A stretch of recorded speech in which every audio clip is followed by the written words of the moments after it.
Welcome everyone. Let's look at carboxylic acids. This follows our lesson on alcohols. So we're going to look at these compounds that we call the carboxylic acids, and they are basically organic acids.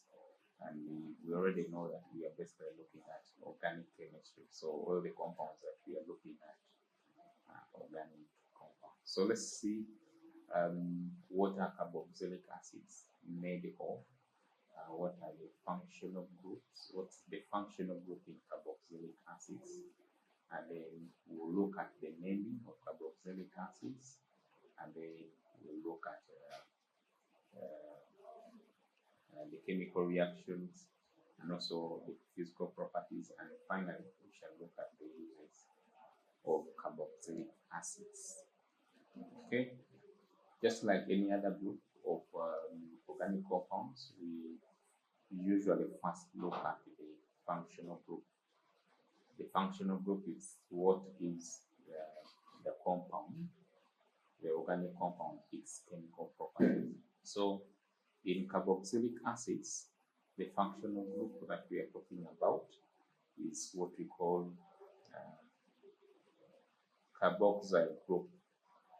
The C, oxygen, and then hydrogen. Carbon, you see the carbon, oxygen, and then hydrogen. That's what we call the carboxylic group. So for every carboxylic acid, you will find the carboxylic group there. Okay, so what happens is that actually this carboxylic group replaces one of the hydrogen atoms in an alkyl molecule. Okay, so the length of the chain of these carboxylic acids can vary, and we usually represent that varying part of the carboxylic group with R. Okay, so this R here represents the other chain that we are not seeing. That chain can be varying, can be having, like I said, 7 carbon atoms, it can be 8, it can be very many carbon atoms. So that R group is the one we call the alkyl group. Okay, the alkyl group is the R group. Okay, so we can basically represent carboxylic acids like with the R, and then the dash, and then the that's right, this here, that is the R group, which we call the alkyl group. And then that alkyl group is what is connected to the carboxyl group, which is the functional group. So the way the atoms are arranged in the carboxyl group is that you have carbon there, and then you have you have the oxygen atom actually connected using double bonds to carbon like that, and then you have one OH group here. Okay, so that is how we generally represent carboxylic acids. So carboxylic acids, just like what you see here, is that we have that part of we have the name acids there. So this is basically to say carboxylic acids are acids, and we all know that acids actually dissociate to give hydrogen ions. So in this case, we say that carboxylic acids are weak acids because they do not completely ionize to give you hydrogen ion. So there is that partial ionization which is reflected by those half arrows to give you the hydrogen ions here, and then that group, what we are calling the carboxylate anion there. So we have many carboxylic acids, and some of them most of them actually have what we call the formal name in chemistry, and then we have what we call the common name. Okay, so for example, we have methanoic acid. This is the chemical name for this carboxylic acid, but the common name for it is formic acid. Okay, these, when they actually scan you, they inject you with this acid. Okay, they inject you with that acid, and it is what causes the cessation when you are being scanned by the bee. Okay, so ants and even some steaming plants have that acid, and that's why when you're stung with these bees, for example, you can apply a base to neutralize that acid. Okay, such that that painful sensation actually goes away. And then you have ethanoic acid, and we call it acetic acid. That's the common name, and it is found in rotting fruits. That's where you get the ethanoic acid. And then we have the canoic acid, which is also called stearic acid, which is found in fruits. I mean, in natural fats and oils. Okay, that's where you find stearic acid. And then another acid is lactic acid, which we find in sour milk and also animal muscles. And then we have citric acid, which you find in lemon, oranges, and limes. The chemical name is 2-hydroxypropan 1,2,3-tricarboxylic acid. There. And then ascorbic acid, which is basically vitamin C, we find it in citrus fruits and also apples. Okay. So how do these carboxylic acids actually look like? You can have a carboxylic acid that has one carbon atom, but you can also have one with those that actually have many carbon atoms. So methanoic acid, 1 carbon atom, ethanoic acid, 2 carbon atoms, and then propanoic acid, 3, butanoic 4, and then pentanoic 5, 5 carbon atoms.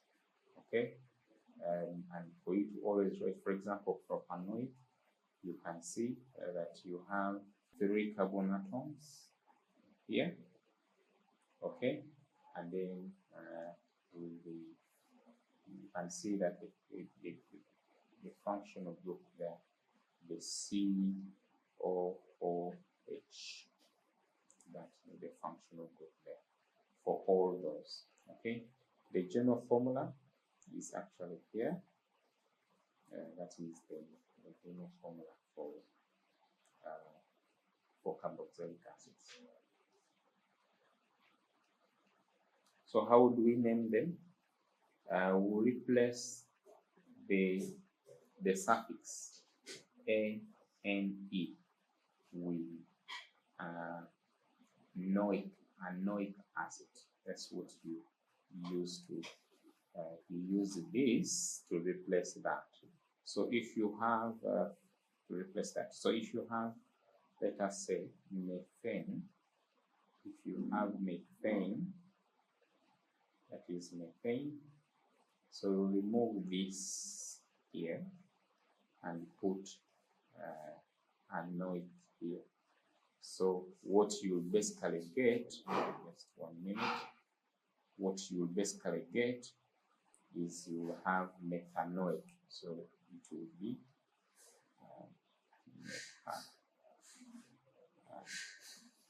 methanoic and then methanoic acid. So that's what you basically get.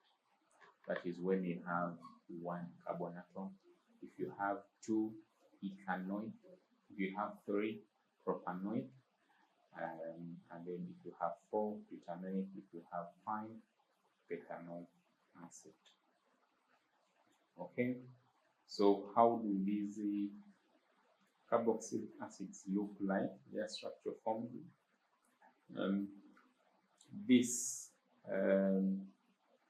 this carboxyl group, which is a functional group, will always be in that kind of, that is the structure. That's how it appears. So you have the carbon, and then that carbon is bonded through double bonds with oxygen, one of the oxygen atoms, and then you have another one bonded like that, and then you have. So this is how basically it looks. That is how the carboxylic group looks like. Okay, that is how it looks like. Now, the other chain, which we call the R, can be straight or it can be grouped. Branched. Okay, it can be a straight chain or it can be branched. Isomerism also is exhibited by carboxylic acid, but isomerism starts when you have a carboxylic acid that has at least 4 carbon atoms. Without having at least 4 carbon atoms, you cannot have isomerism. So the first 3 carboxylic acids do not exhibit isomerism. Okay, so let's just look at the physical properties. The first 4 carboxylic acids are actually lipids. Okay, and then when we look at the pH. Typically, the pH is actually 4 and above, and that's why we say that they are actually weak acids, and they partially ionize to give you the hydrogen ions. They have a sharp smell for the first 3, and then we have those that have 4 or more carbon atoms actually have unpleasant smell. And then in terms of solubility, those with the lower molecular mass actually completely dissolve in water because of the hydrogen bonding that is there. But when you have those with the higher molecular mass, they are actually soluble in solvent, in organic solvents. Okay, there. And then we come to boiling and melting point. So with boiling point, the more you have more carbon atoms, the more you're going to have the boiling point increasing. Okay, so this is because of the strong bonds that exist between the long carbon chains.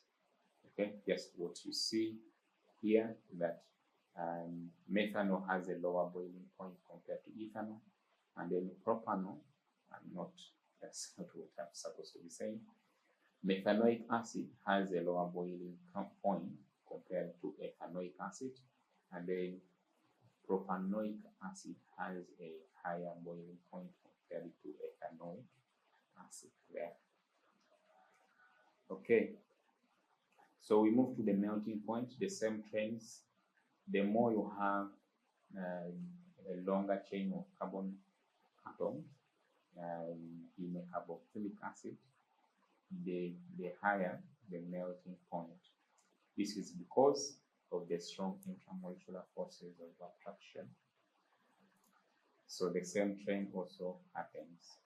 So methanoic acid has a lower melting point compared to ethanoic acid, and propanoic acid has a higher melting point compared to ethanoic acid. So we look at the chemical reactions. Carboxylic acids react with sodium hydroxide to form a salt and water. This is basically a neutralization reaction, because we are having a reaction of an acid with a base. The base in this case is sodium hydroxide. So you will get, in this case, methanoic acid reacting with sodium hydroxide to form sodium acetate and water. And then the reaction between carboxylic acids with sodium carbonate or sodium bicarbonate, the products are basically the same, because you will form a salt, water, and carbon dioxide in both cases. Okay, so the third reaction that we can talk about is about oxidation of ethanol to ethanoic acid. Okay, this actually happens in fermentation. And then the reaction that we shall look at is the saponification, which is the process of forming or making soap. Okay, we will realize that actually soaps are sodium or potassium salts of long chain carboxylic acids, basically the fatty acids there. So we shall look at that reaction further. And then ethanoic acids are used in very many ways. For example, ethyl ethanoate is used in additives, adhesives, films, paints, textiles, and paper. And then ethanoic anhydride is used in pharmaceuticals and making some drugs, for example, aspirin, and also used in bleaching agents and agrochemicals. And then butyl ethanoate is used in paints, dyes, adhesives, and also ink. Chloroethanoic acid is used in wallpaper, adhesives, herbicides, pharmaceuticals, and cosmetics. So that marks the end of this presentation, where we have looked at ethanoic acid. Ethanoic acid is an organic acid, therefore it has the ability of donating protons, okay, or hydrogen ions. So it partially deassociates because it is a weak acid. It exhibits a number of chemical reactions, including producing carbon dioxide when reacted with hydrogen carbonate, or when reacted with sodium carbonate, okay, or carbonates. Okay. We have also looked at the physical properties which relate to the length of the chain involved. Okay, if the chain is longer, then that means that you have a higher boiling point and a higher melting point. Thank you.